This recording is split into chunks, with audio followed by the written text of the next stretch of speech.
Hello, and welcome back to the Maybe I Can podcast. I'm your host, Debbie Weiss, and thank you so much for joining me today.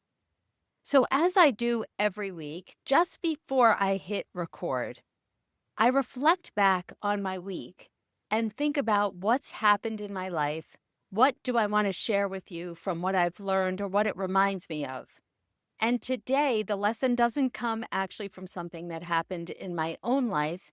It comes from something that's happening currently in my cousin's life. It's all about what do you do when life gets you down. So let me give you a little backstory on my cousin Mindy. I'll start by saying she's 61 years old and she has had so many different surgeries in her lifetime.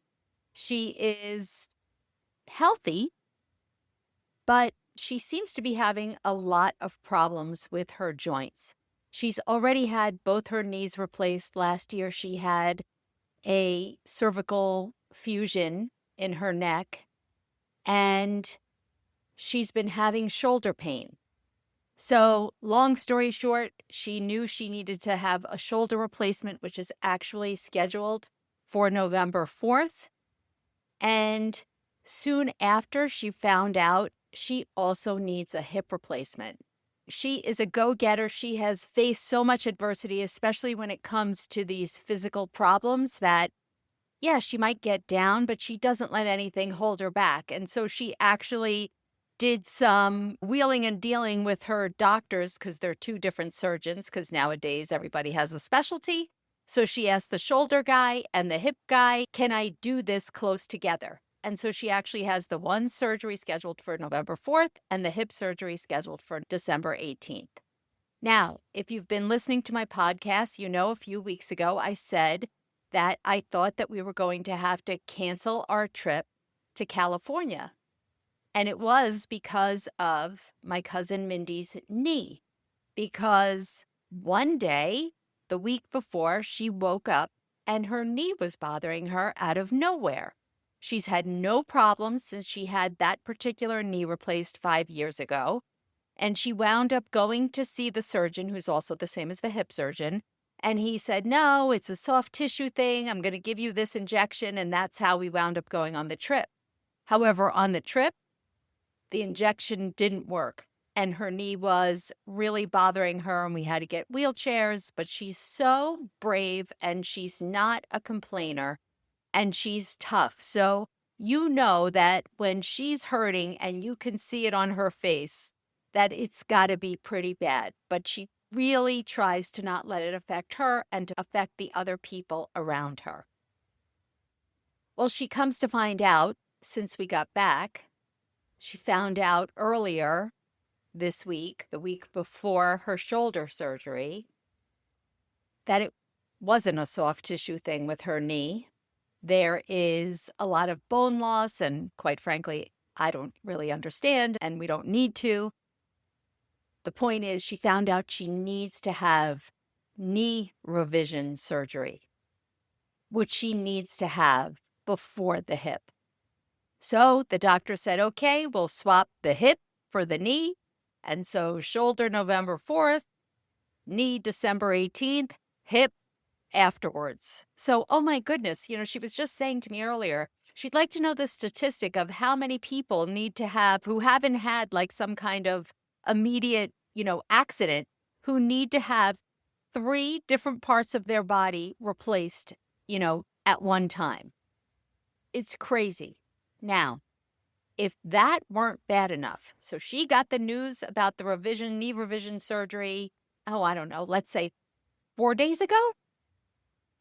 Well, yesterday, so she gets the knee revision thing, and then they tell her, we need you to come in because we just have to aspirate to just make sure that your knee's not infected, even though the MRI doesn't look like it's infected. Okay, so she goes and does that, and that night, she gets an email from the doctor saying the results regarding the infection are borderline.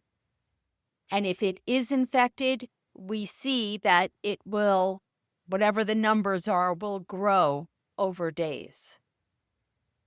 Well, let me just say, talk about life continually hitting you when you are down. She told me she sat in the ShopRite parking lot, which is where she was at the supermarket when she got this email, and she sobbed for 20 minutes. Because if in fact her knee is infected, she cannot have the shoulder surgery next week. That's clearly a tongue twister for me, shoulder surgery. She can't have it next week. And we long vision, and again, this is not big world problems, but we have a big trip planned in June. And when you're looking at this timeline of all of these surgeries, there's no sense in going on a big trip when you're in physical pain or you can't walk or you can't move your arm or whatever it is. And so that's why she's really hot on getting them all done as quickly as possible. But now this just throws yet another monkey wrench into the whole scenario. And what can I say? Wish I could find the words to say that would make her feel better. But I don't have them because you know what? It freaking sucks. I don't know how else to say it. It is horrible. She just keeps getting hit one thing at a time, one thing after another. And let me just say that her neck fusion was less than a year ago. So we're talking about getting a ridiculous amount of bad news, not to mention living in the pain, not being able to sleep, having it affect and seep into every aspect of your life. She's usually so great at thinking about other people, and she's just off her game. I forget, I asked her something the other day, and she said, "I'm so sorry.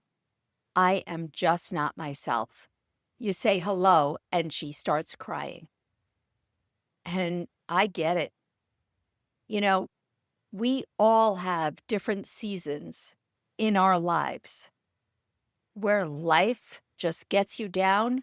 And sometimes it just feels like the quote unquote hits just keep on coming.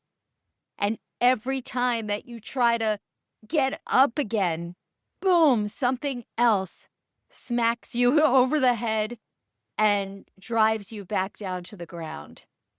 And it's an awful feeling. And in that moment, it's so easy to lose ourselves in that feeling of despair. I think it's okay. I think it's necessary to actually feel all those feelings. Because personally, I have to say, I think that sometimes throughout my life, I didn't feel the feelings. I stuffed it down. I stuffed the feelings down overeating or focusing on something else and not let me feel the feels. You know what? She has every right to sit there and sob. I can't blame her one bit. She needs to feel that way. We all need to give ourselves permission to feel those emotions. So when I got on the phone with her earlier and I told her, today I am going to use you as an example, or you inspired me to record this podcast that I'm going to record. And she chuckled and she said, "Oh gosh, you're going to put some positive spin on it." And she was, half joking. And I said, yes and no. I mean, there is nothing that I can say that makes me feel positive. I'm not into, that toxic positivity. "Oh, but don't worry. It's great. It'll all be okay. Look on the bright side." In this situation, nobody wants to hear that. And even though I do believe in the end, it will all be okay, that's not what you want to hear when you're feeling that way. I totally, totally get that. So I was telling her that I was going to pull out my Sprinkle of Resilience cards from my new Sprinkle Effect card deck. And I don't think she was up for me reading them to her right now. But I'd like to share the first sprinkle card. And if you're not familiar, you haven't heard any of my other posts or podcasts, the Sprinkle Effect card deck contains the 17 sprinkles that are in my sprinkle book, things like courage, positivity, and the one I'm going to talk about today, which is a sprinkle of resilience. And for each sprinkle, there are 3 separate cards: a quote, an affirmation, and a journal prompt. So the quote for a sprinkle of resilience is that you are capable of more than you think. Every challenge you overcome helps you not just survive, but thrive.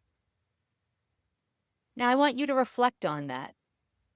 Even if you're not in a place, or hopefully you're not in a place right now where life really has you down, but even if you are, I want you to reflect back on previous struggles that you have faced in your life and think about what came out of those struggles. Is it something that you learned? Was it a new direction or a new start to something that you never would have discovered if you hadn't gone through those struggles? Something usually, when we look back at our past struggles, we can always connect the dots to say, oh, so that's what that struggle, that taught me. This was the lesson. And that's why I created what I call the Maybe I Can list.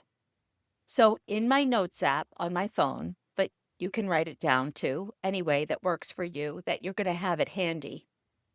And I wrote down, and actually, now that I'm talking, let me get it, because I will read to you some of them that I wrote so you can see what I'm talking about. And obviously, these are personal things that happened to me in my life, struggles, times when life really got me down, and how I was eventually able to get through them and survive and continue to thrive. Okay, so I have down, this is 1985 and 1986. Bobby, who was my high school boyfriend, and we got engaged after I graduated from college, I found out that he was cheating on me and he broke up with me. And simultaneously, I was living with my best friend and she and I were not getting along. And my mother married a man by the name of Dick, who was just, let's say, the name fit. And all while this is going on, I was very worried about my brother, who was living at home with my mother and Dick and having a difficult time. And my dad, who was just years from having the stroke and my parents getting divorced. I'll tell you, that was a time where I for sure thought, I will never survive this. I will never survive this. It was like my boyfriend, my mother, my best friend, my father, like the rug had been pulled out from under my feet. Everything that I knew in my life that was stable became unstable, or my relationships were severed or changed. It was unimaginable. I kind of can say it's a little bit similar to what Mindy's going through now. One thing happened and then it was like, okay, and then the next thing and the next thing. It's like, what else can happen when you're afraid to even pose that question?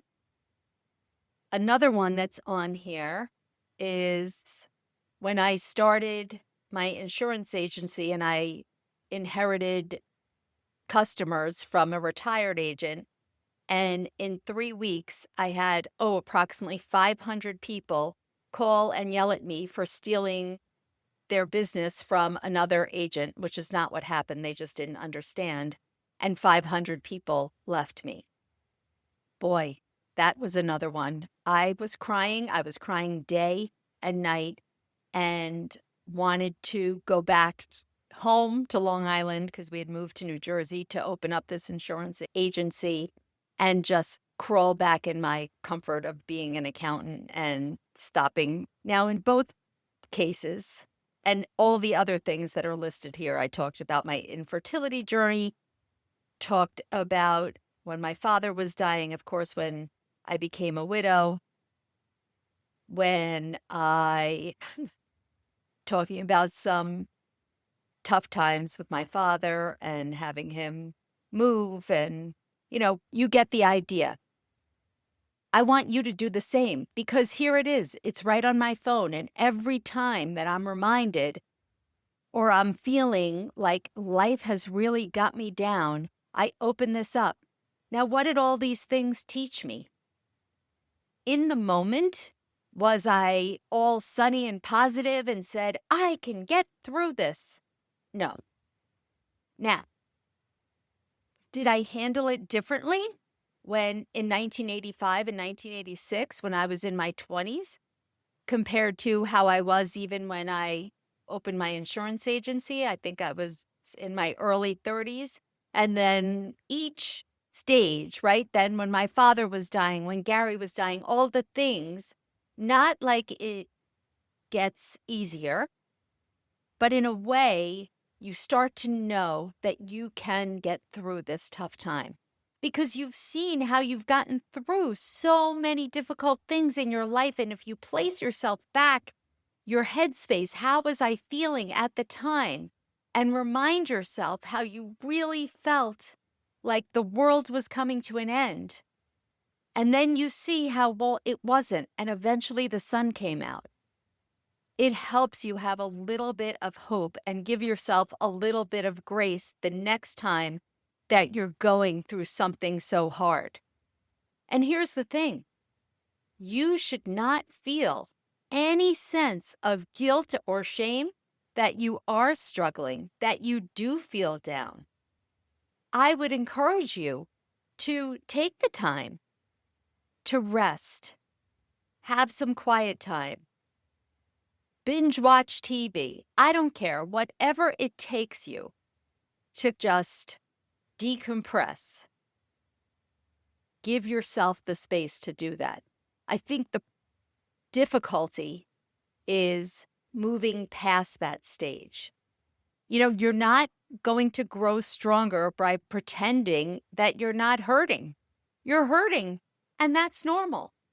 So once you allow yourself to feel, you give yourself some grace, you got to get to a point where you start to take small baby steps to remind yourself, I'm still here. I'm still living. I can keep going. Whether it is talking to a friend, just getting out of bed, taking a walk, something that says, hey, I'm still here and I'm still moving forward. Now is a good time.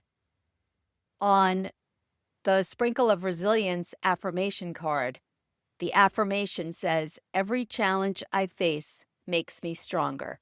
And the thing that I like about all the affirmation cards, and one of the ways that I use them is when I pick whatever sprinkle I need that day, I keep this card with me. Whether I put it on my desk, near my computer, if you put it in your purse, you might never take it out. You've got to be able to have it in front of you so that you're reminded all day long. Every challenge I face makes me stronger. If you're looking for resilience today, that's just a reminder. Throughout the day, you just glance at it, read it. Now you're telling yourself, every challenge I face makes me stronger. Maybe that reminds you to add to your Maybe I Can list or read your Maybe I Can list. Whatever it is, but it's a great reminder, whatever sprinkle that you need today. Say it out loud. Say, every challenge I face makes me stronger. You're not denying the hard stuff.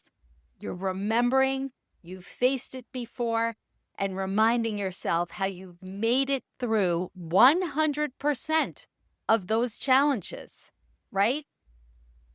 Sometimes the hardest part of life are the ones that really are shaping us the most. They're refining our patience and our faith and our ability to adapt. I want you right now to think of something. If you're driving, you don't have to write it down. Think of something that what once felt impossible to you, but now you find it manageable. That is resilience in action. And that's how I know that you have it in you. I remember when Sam, my oldest, was diagnosed with PDD-NOS, which is pervasive developmental disorder, not otherwise specified, which they don't have that diagnosis anymore. It's basically autism spectrum disorder. And he was diagnosed when he was 2. And it was, looking back, probably the most devastating time of my life, right? I mean, if you're a parent, you know what it feels like when something's wrong with your child and everything was unknown. Every single thing. They handed me a pamphlet and said, good luck to you. But now here we are, almost 23 years later. He'll be 25 in March. And something good came out of it for both he and I think all of us. That was really a lesson in resilience and really a lesson for me to show me that even if I have zero idea, because I had zero idea how to move forward. And nowadays, let me just say, there's a bazillion more ways than there was 23 years ago. There's so many ways to educate yourself. There are so many ways out there now to connect with other people who have been in similar circumstances that can help mentor you. There are so many different possibilities and paths, and every kid is different, and you just don't know what they'll respond to. But you just keep trying. And it showed me how tough I am, how resilient I am, how fierce I can be when I believe in something so strongly, because at that point I was a person who didn't speak up much, felt very uncomfortable speaking up, going against the grain, or challenging authority figures. But I turned into a tough mama bear because this was my child. And not only did it teach me resilience, but it really showed me what I was capable of doing for someone else, right? And the impact that my words and my actions can have on other people's lives. Now, would I have come to that conclusion if this wasn't the case? I don't know. Maybe in another time? It doesn't matter. Now I can look back, especially because now I feel like Sam might be maturing a little bit later than his peers, but I am so pleased to say that at this point, I don't think he's ever been at such a high point in life. And I really do see a path forward for him. And I'm super excited about that. And I'm going to cry. I couldn't be prouder of him and the man that he's becoming. It's unbelievable. Resilience doesn't erase pain. It just helps you grow from it. It's not something you do on your own. It's sometimes the bravest thing you can do is ask for help or simply say, I'm not okay right now. When we share our struggles with each other, we remind ourselves that we're all still learning how to stand back up when we are time and time again knocked down. Now, even though, Mindy, if you're listening, you might be annoyed because this might sound a little sunny, but it's true. We need to remember that no storm lasts forever. Every difficult chapter, it eventually gives way to a new one. Sometimes softer, sometimes stronger, but always different, right? We're evolving, we're learning, and things are changing. You might not see it now. Typically, you don't see it, right? When you're in the thick of it, you don't see it. But remember, one day you'll look back and you'll realize how far you've come and how much strength you had all along. So, as I get ready to close, I'm going to read the journal prompt card to you from the Sprinkle of Resilience. And I'd like you to take a few moments to open up to a blank page of paper and answer this question. When I feel like giving up, what helps me keep going? Maybe it's a person, maybe it's a purpose or a dream or a belief that this hard moment won't last. Whatever it is, write it down. Journaling through and answering that question, I can literally 100% guarantee if you sit down and you take the time to journal about it and write it out, you are going to walk away feeling better. So, if you're feeling low today, just focus on one small thing, very small thing that reminds you you are still moving forward. Say the affirmation out loud, read it to yourself, write the answer to your journal prompt, whatever helps for you to reconnect to your inner strength. You have gotten through every hard day so far, and you'll get through this one too. Mindy, I'm talking to you, and I am talking to you as well. Keep going, because I know that you are so much stronger than you think. You have got this. I am sending so much love and encouragement to you. I'll love talking to you, and I will see you next week.